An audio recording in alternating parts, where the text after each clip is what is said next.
High বন্ধুরা, তো কেমন আছো সবাই? তো আজকে চলে আসলাম। অনেক দিন ধরে আমার শ্বশুর বলছে একটু লাল লাল করে একটু আলু দিয়ে খাসির মাংসের ঝোল খাবে। তো আজকে চলে আসলাম। তো মাটন নিয়ে এসছে তোমাদের দাদা ভাই, তো রান্না করব। তো কিভাবে রান্না করি তো তোমরা দেখতে থাকো।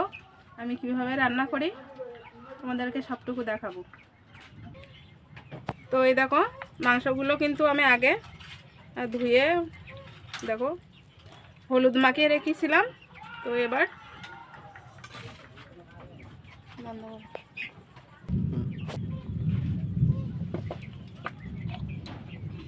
কড়াইতে কিন্তু আমি প্রথমে তেল দিয়ে নিচ্ছি। এই যে আলুগুলো কুটে রেখেছি, আলুগুলো কিন্তু একটু লাল লাল করে ভেজে নেব। তেলটা গরম হয়ে গেছে, আলুগুলো কিন্তু আমি ভেজে নেব।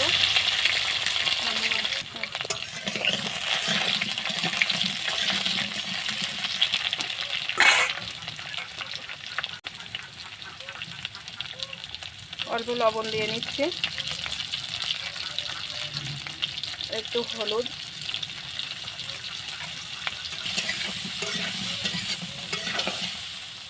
দেখো আমার আলুগুলো কিন্তু লাল লাল করে ভাজা হয়ে গেছে। এবার কিন্তু আমি এগুলো তুলে নেব।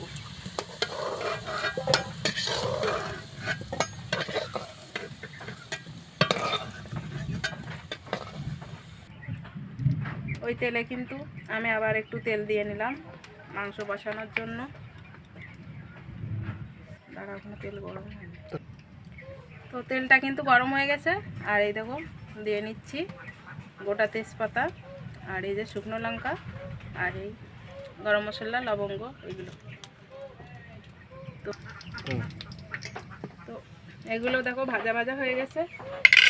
এবার আমি এই যে মাংসর মশলা সব কিন্তু করে রেখেছি। দেখো শুকনো লঙ্কা বাটা, রসুন বাটা, মরিচ বাটা, আর এইগুলো, এইটা জিরে, এটা মরিচ, এটা আদা, আর এই পেঁয়াজকুচিগুলো কিন্তু আমি আগে দিয়ে নেব। তো পেঁয়াজকুচিগুলো কিন্তু আমি আগে দিয়ে নিচ্ছি। তো পেঁয়াজগুলো কিন্তু দেখো আমার ভাজা হয়ে গেছে অনেকটা। এবার এই যে রসুন বাটাটা কিন্তু আমি দিয়ে নিচ্ছি। রসুন বাটাটা আগে দিয়ে একটু নাড়াচাড়া করে নিচ্ছি। হালকা একটু লাল লাল হলে কিন্তু অন্য মশলাগুলো আমি দেব। তো রসুনটা দেখো আমার কিন্তু ভাজা হয়ে গেছে লাল লাল করে। এবার আমি কিন্তু একে একে সব মশলা কিন্তু দিয়ে নিচ্ছি। আদা বাটাটা দিয়ে নিলাম, মরিচ বাটাটা দিয়ে দিচ্ছি,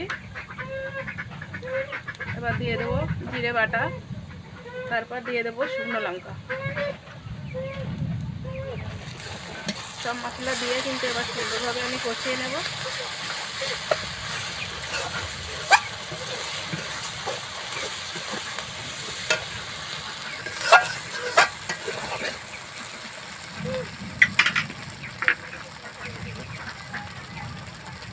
এর ভিতরে কিন্তু আমি লবণ দিয়ে নিচ্ছি, 3 চামচ লবণ দিয়ে নিলাম। হলুদ গুঁড়ো দিয়ে নিচ্ছি 2 চামচ। ভালোভাবে একটু নাড়াচাড়া করে নিই।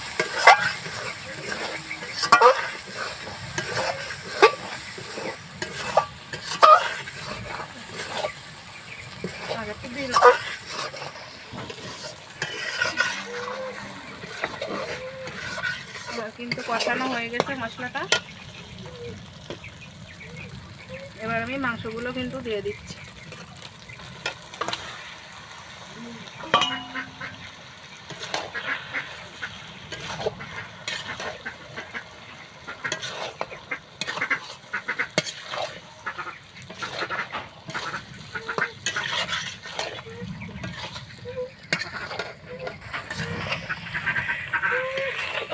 মাংস কিন্তু আমি অনেকটা কষিয়ে নিয়েছি। এবার কিন্তু এই যে ভেজে রেখেছিলাম আলু, এইগুলো কিন্তু এবার দিয়ে নিচ্ছি। আলুগুলো দিয়ে এবার কিন্তু আমি নাড়াচাড়া করবো ভালো করে।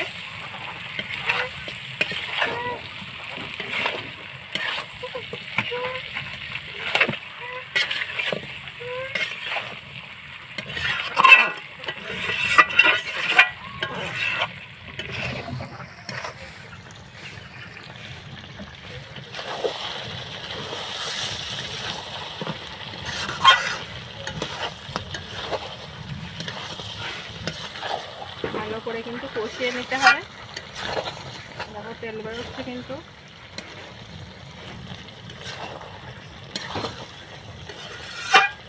আর একটু কষাবো। এখন দিন দেখো কতটা তেল ছেড়ে দিয়েছে, কষানো কিন্তু হয়ে গিয়েছে। এবার আমি জলটা কিন্তু ঢেলে দেবো।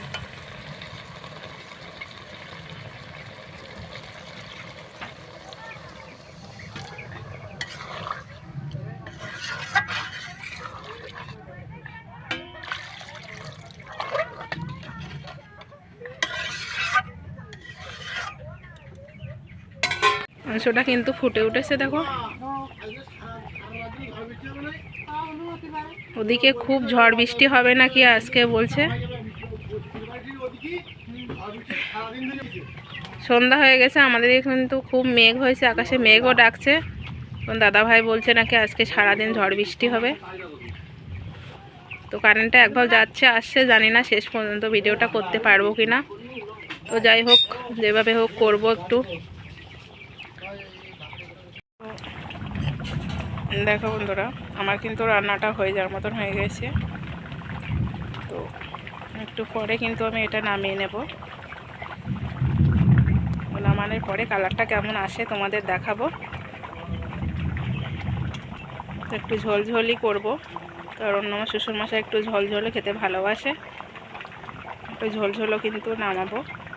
তো এখন কিন্তু আমি এটা নামিয়ে নেব, তোমরা দেখতে। বন্ধুরা দেখো, আমার রান্নাটা কিন্তু রেডি হয়ে গেছে। ও ঝালঝালের